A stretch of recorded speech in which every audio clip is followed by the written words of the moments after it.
Bonjour à tous et à toutes, ici Nicolas de Montréal. On est vendredi et comme vous voyez, c'est une magnifique journée. Ça fait longtemps que je n'ai pas pu vous faire une vidéo sur mon balcon du 29e étage au centre-ville de Montréal, parce qu'il faisait extrêmement froid depuis le dernier mois. Et quand il ne faisait pas nécessairement très froid, il y avait beaucoup de vent, donc là c'est une journée parfaite.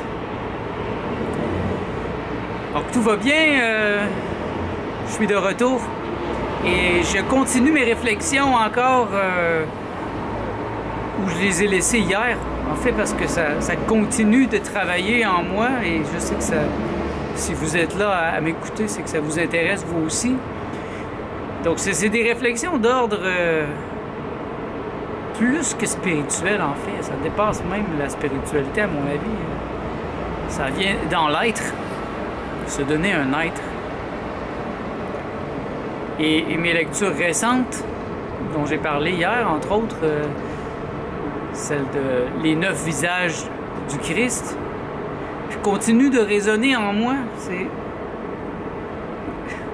mon impression, c'est comme si quelqu'un m'avait pris, m'avait collé le visage dans une fenêtre, et là je pouvais voir de l'autre côté.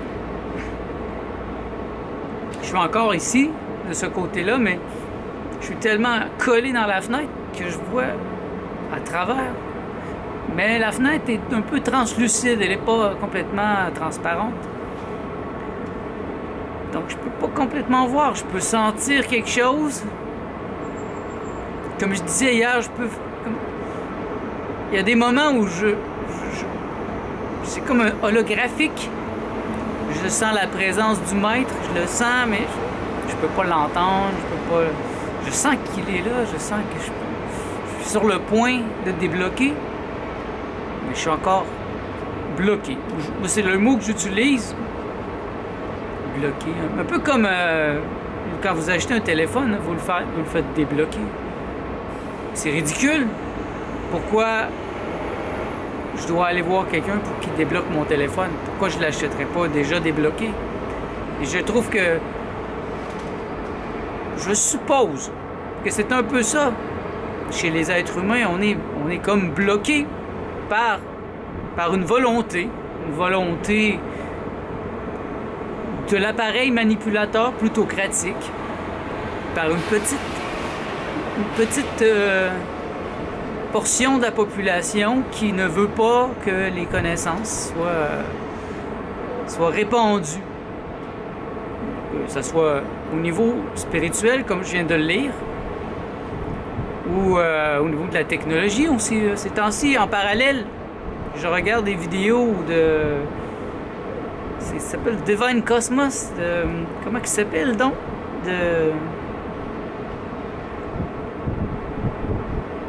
Je ne me rappelle pas sur le... Présentement, je le mettrai ici en dessous.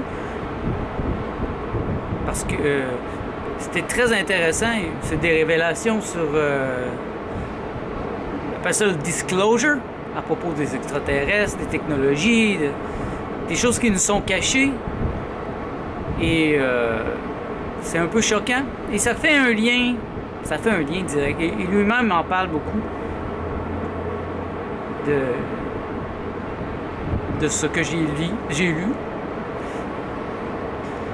Il appelle ça l'ascension et il y a comme c'est ça, une part. J'en ai déjà parlé, hein. Moi, c'est mon impression quand je prends une auto, ça m'insulte un peu d'être obligé de prendre quelque chose aussi archaïque alors qu'il existe des vaisseaux, des manières de se transporter instantanées, des portes... les portes de l'espace dans lequel je peux entrer et je peux aller sur une autre planète. Le grand mensonge qui nous est constamment donné à propos des planètes de l'univers, les planètes de notre système solaire qui sont vides, en fait. Moi, je crois qu'elles sont habitées déjà. Elles ont des bases humaines, extraterrestres.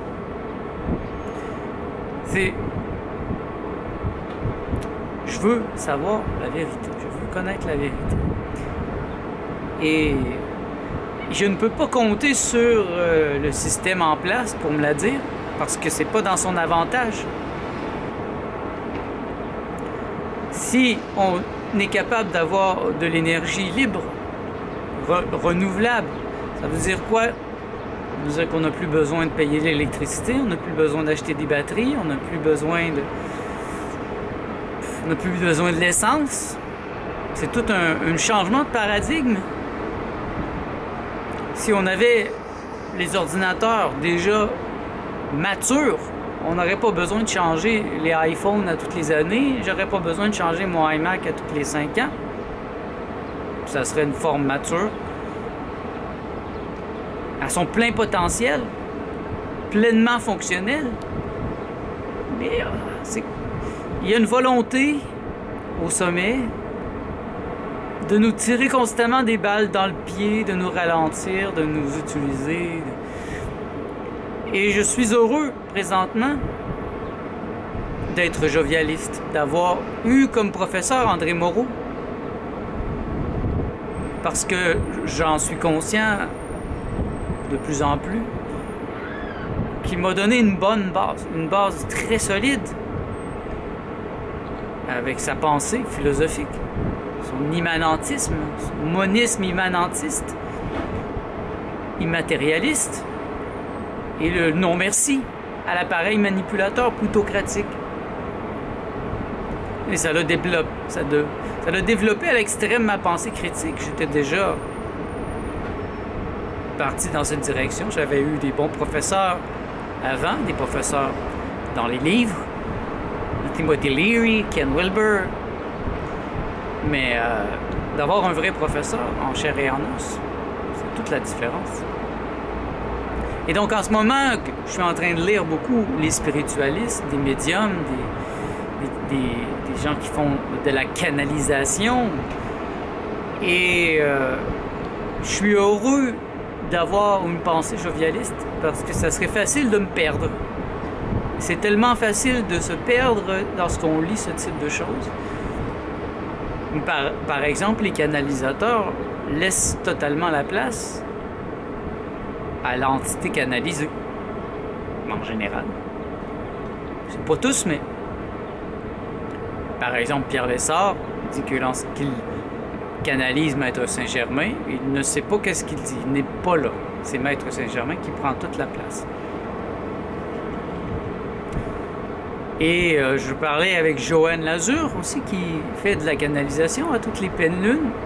Et elle est généralement là. Elle, c'est Melchizedek. Mais elle m'a raconté une fois, il y a quelques années, où c'est le Maître Jésus lui-même qui a passé à travers son canal. Et cette fois-là, elle ne s'est souvenue d'absolument rien. La puissance était trop forte. Et tantôt, il y avait des connexions qui se faisaient dans ma tête sur des choses qui se sont produites en novembre, lors de mes expériences psychédéliques en dose héroïque. Je vous l'ai raconté, ceux qui sont là depuis un certain temps, vous le savez. Sinon, remonter un peu en arrière, je pense que c'est octobre, novembre, j'avais des expériences avec le maître et c'est ça, j'ai eu des moments de terreur où je commençais à perdre le contrôle de mon corps. C'est comme si je me vidais je sortais, j'entrais dans mon corps. Et là, je devenais mou, je perdais le contrôle de mon corps, comme si quelqu'un d'autre allait entrer et en prendre le contrôle. Et j'avoue que j'étais pas prêt à ça et j'ai refusé.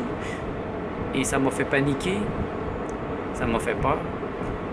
Et je pense comprendre mieux maintenant qu'est-ce qui s'est passé. Suite à la lecture du livre que je viens de terminer, Les 9 visages du Christ, où Jésus apprend à se dédoubler, à sortir. Et c'est pas une sortie du corps, c'est un dédoublement. Son corps reste assis ou couché quelque part et il se matérialise. À la fin, il réussit à se matérialiser totalement au point d'être capable de prendre des objets, de toucher des choses, de sentir, de parler. Et ça explique beaucoup de choses. Ça explique beaucoup de choses qui étaient incompréhensibles. Et ça fait le lien avec d'autres choses que je n'avais pas encore compris dans le livre de Daniel Meroy, où Jésus rencontre à quelques reprises les Elohim. C'est des êtres qui se manifestent et qui lui parlent. Alors, est-ce que ça ne serait pas justement d'autres êtres, des initiés, capables de se dédoubler, qui venaient le rencontrer pour lui parler, lui rappeler le plan?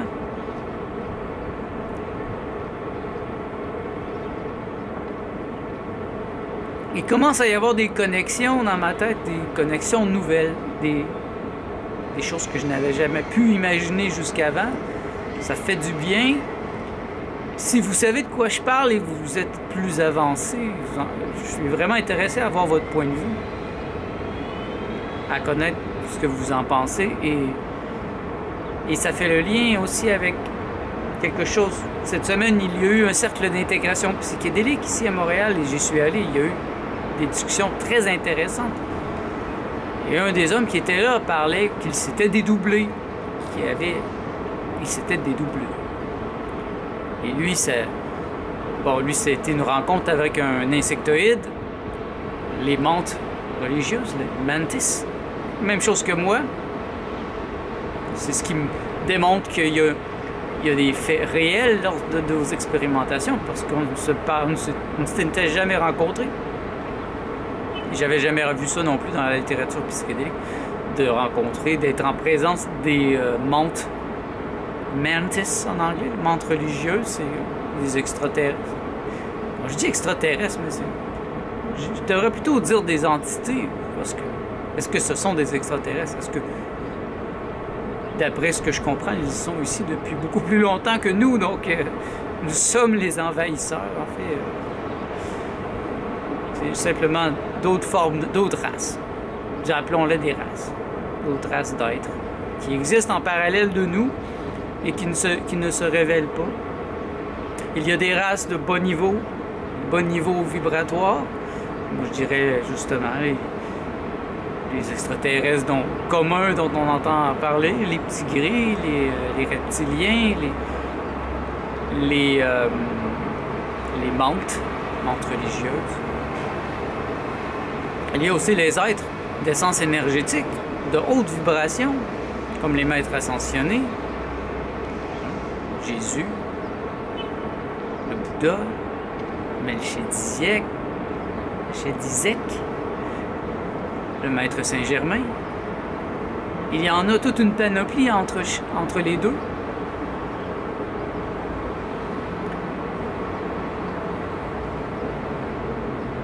Ça porte à réflexion. En tout cas, moi, ça me porte à réfléchir. Je souhaite que ça initie en vous une réflexion et un désir d'en savoir plus, parce que ça prend un désir fou, une obsession pour réellement avoir le courage et la force de gratter, de déchirer la toile de la réalité qui est mise devant nos yeux.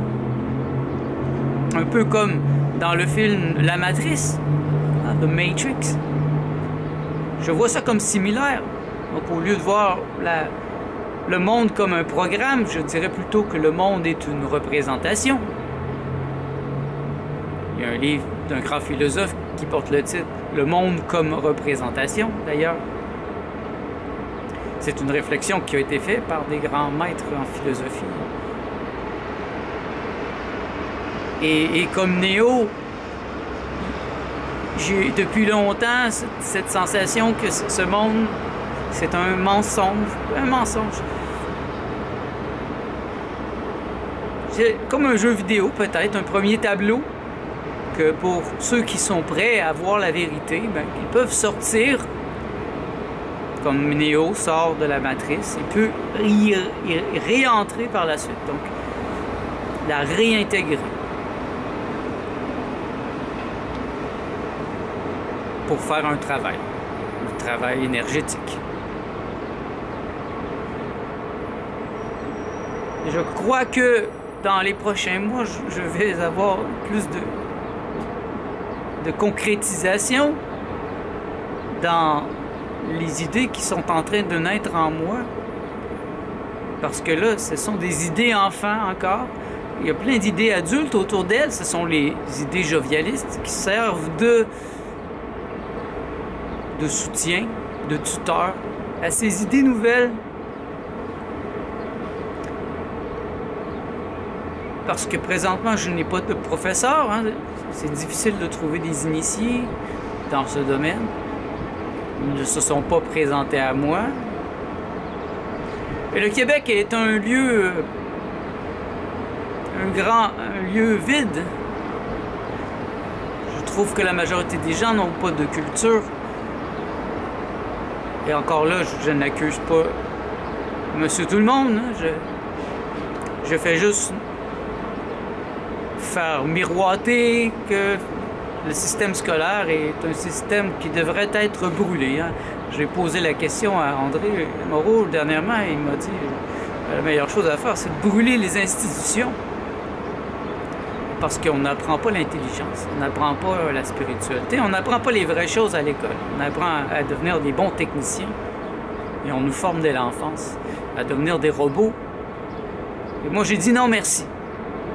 Vous connaissez mon histoire. J'ai dit non merci. Quand je suis arrivé à Montréal, je me suis mis sur l'aide sociale et j'ai commencé à faire de l'art. Et j'ai eu cette obsession de la vérité qui m'a mené à des grandes révélations à l'âge de 28 ans. Jusqu'à 33 ans, ça a été formidable, foudroyant. Et ce qui me permettait, moi, de l'intégrer, c'était mon art. Alors que plusieurs sont dissous par ces révélations ou deviennent fous, tout simplement, et n'ont pas de racines. Moi, j'avais une œuvre, donc j'avais développé un système qui me permettait d'intégrer correctement et qui fait que je suis encore vivant aujourd'hui, je suis encore en santé mentale et même que ma vie est belle. Je trouve que j'ai une belle vie. Je suis heureux. Je ne manque de rien. Et je continue à grandir. Et ça, c'est important. Combien de gens cessent de grandir, cessent de se poser des questions sous prétexte que c'est pour les enfants, pour les adolescents? Non, merci. Non, merci. Je refuse de rester les yeux fermés et je vais tout faire. D'ailleurs, j'ai toujours tout fait. Mais je vais continuer à tout faire pour garder les yeux ouverts et même les ouvrir encore plus et débloquer complètement mon foutu troisième œil. L'ouvrir à 100% et j'assume qu'il y aura des choses difficiles que je vais voir. Il y a, selon David Wilcock, c'est le nom que je cherchais tantôt, de Divine Cosmos, David Wilcock. Il a une chaîne YouTube en anglais, bien sûr. Et il parle de ces choses à propos de toutes les sociétés secrètes en arrière et de l'alliance des autres races. Et qu'il y aurait techniquement bientôt une révélation des crimes contre l'humanité, de l'Église, des gouvernements, et des grands crimes qui ont été commis contre l'être humain en général. Et ça ne fait pas partie des livres d'histoire qu'on nous donne quand on est enfant. On nous fait bouffer de l'évolution, alors que je ne crois pas qu'on évolue. Il n'y a pas d'évolution. Pas de mon point de vue. Moi, je n'évolue pas. Je suis évolué. Si vous voulez évoluer, cheminer, allez-y, allez-y. Et puis, j'entends ces mots constamment chez mes clients, chez les thérapeutes, les psychiatres, les psychologues. Allez-y, cheminez, évoluer. Moi, je ne veux pas évoluer. Je n'évolue pas. Et pensez-vous que l'être humain est évolué aujourd'hui, franchement? Alors même que il y a des preuves sur la Terre qu'il y a eu des civilisations beaucoup plus avancées que nous, qui ont construit par exemple les pyramides, les crânes de cristal, qui sont impossibles à comprendre encore par nous, des technologies qui nous sont cachées, qu'on va découvrir, en fait, qui sont déjà découvertes, mais que l'armée et les gouvernements nous cachent, parce qu'ils veulent le pouvoir, ils veulent nous dominer.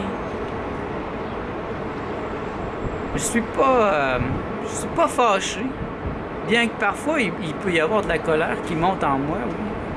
C'est très normal, mais c'est comme une blague cosmique. Je pense qu'il faut savoir en rire. Et s'il n'y a pas d'humour, c'est là que je peux casser. Donc je vais m'efforcer d'avoir plus d'humour. J'en suis à 20 minutes. OK.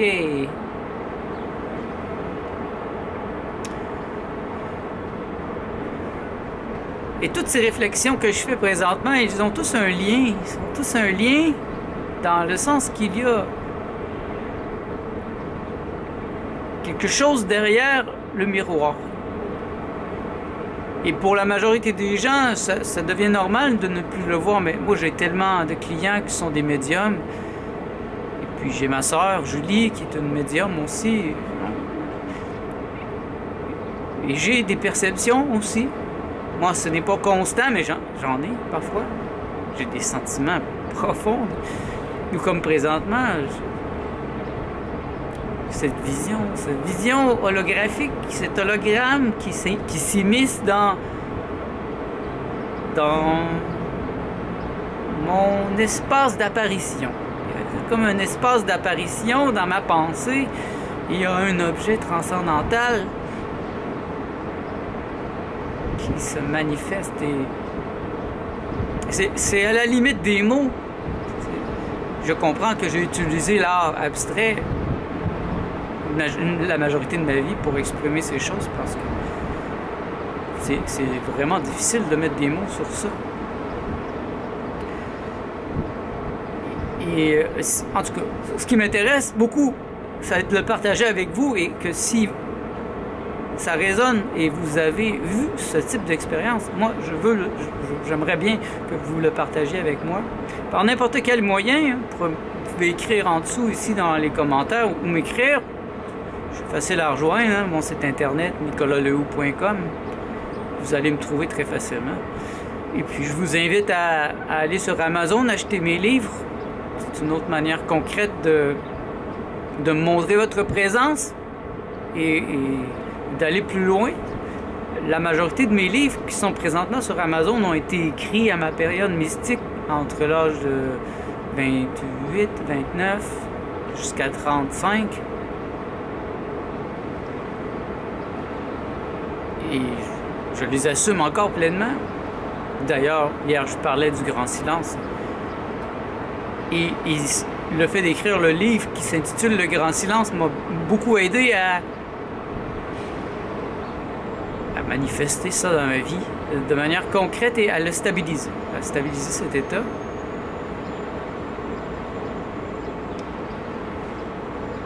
Ah, donc voici...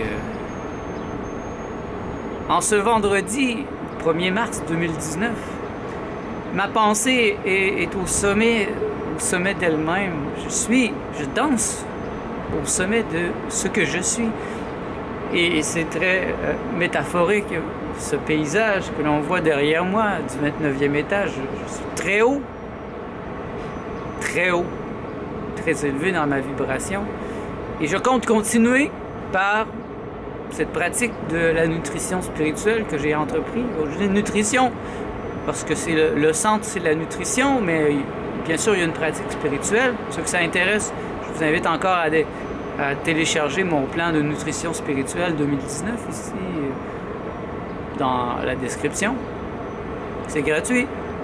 Je vous l'offre à une condition que vous me reveniez et que si vous l'essayez, que vous me donniez votre avis, vos suggestions, qu'est-ce que ça vous fait à vous. Je suis vraiment intéressé parce que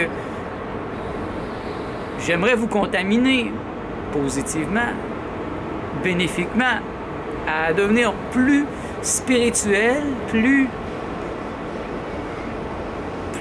vrai, à chercher la vérité, à l'installer en vous et à devenir le Dieu vivant, parce que c'est ça que les grands initiés nous enseignent, à devenir nous-mêmes le Dieu vivant, et non à suivre comme un petit chien, comme un veau, comme un agneau, le berger avec son bâton qui nous mène à l'abattoir.